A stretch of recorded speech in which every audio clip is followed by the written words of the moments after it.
Hello সবাইকে, সবাই কেমন আছো? আশা করি অনেক ভালো আছো। তো আজকে আমি করব ইঁচড় চিংড়ি। তো ইঁচড় চিংড়ির জন্য প্রথমেই কড়াইটা গরম করে সাদা তেল ঢেলে দেবো। বেশ কয়েকটা বড় বড় চিংড়ি নিয়েছি, সেগুলোকে এই তেলেই ভেজে নেব।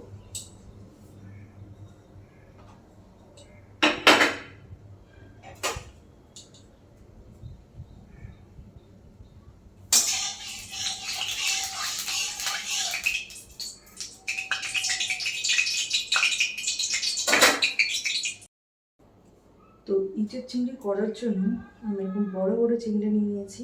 এবার তেলটা গরম হয়ে গেছে, আর আগের থেকে নুন হলুদ মাখিয়ে রেখেছিলাম চিংড়িগুলোতে। এবার ভেজে নেব।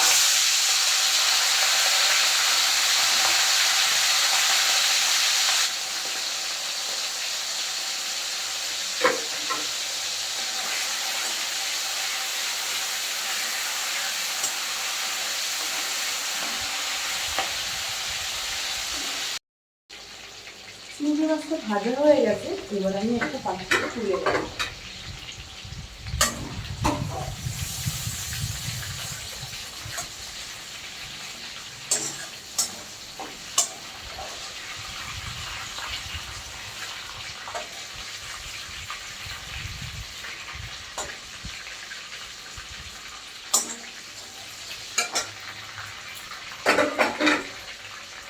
এবার এই তেলে আলুগুলো ভেজে নেব।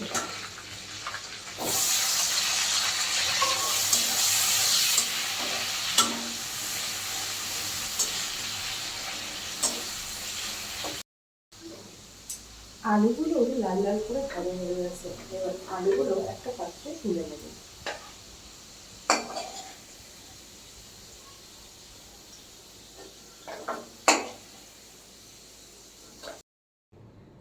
এই তেলটাই গরম করে এর মধ্যে দিয়ে দেব গোটা জিরে আর একটা তেজপাতা।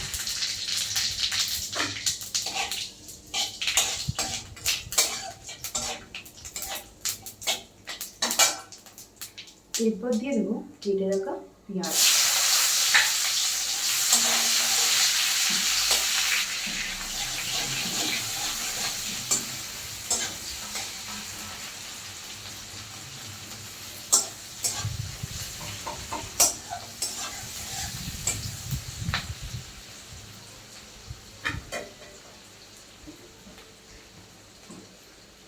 এর মধ্যে দিয়ে দেবো নুন এবং হলুদ।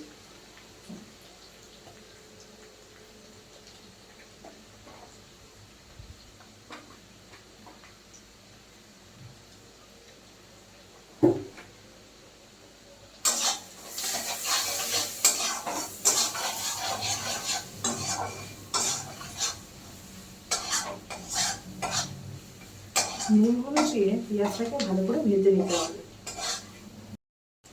পেঁয়াজগুলো ভাজা হয়ে গেছে, এর মধ্যে দিয়ে দেবো মশলা। মশলার মধ্যে দিয়েছিলাম আদা, রসুন এবং লঙ্কা বাটা। এটাকে ভালো করে কষিয়ে নেব।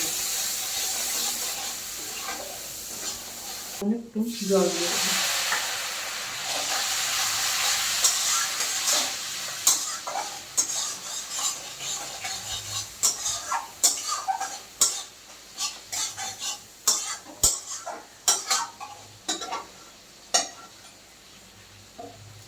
এবার আগের থেকে ভেজে রাখা আলু আর চিংড়ি মাছগুলো দিয়ে দেবো।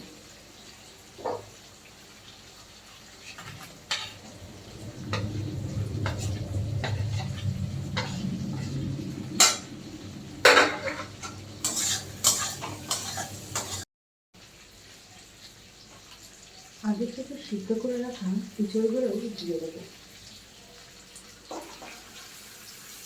এবার সব কিছু দেওয়া হয়ে গেছে, এগুলো ভালো করে মশলার সাথে কষিয়ে নেব।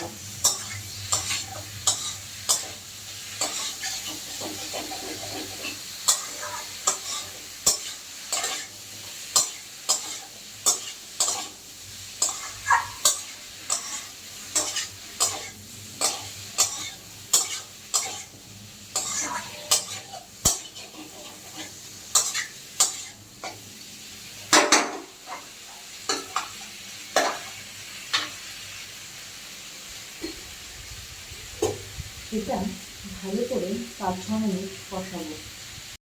কষানো হয়ে গেছে।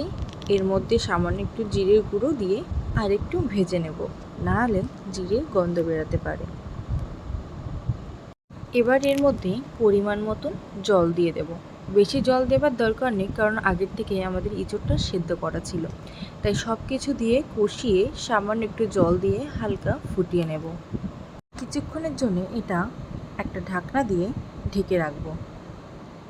ঢাকনাটা খুলে আলুটা সেদ্ধ হয়েছে কিনা দেখে এর মধ্যে দিয়ে দেব ঘি আর গরম মশলার গুঁড়ো। তো বেশি ঝোল করব না, এটা মাখা মাখা করেছি। তো গরম মশলাটা দিয়ে আমি মিনিট 5 ঢেকে রাখবো গ্যাসটা অফ করে। আজকে আমাদের ইঁচড় চিংড়ি রেসিপিটা এই পর্যন্তই। তো তোমাদের কেমন লাগলো অবশ্যই কমেন্ট করে জানিও। বাই সবাইকে, সবাই ভালো থাকবে।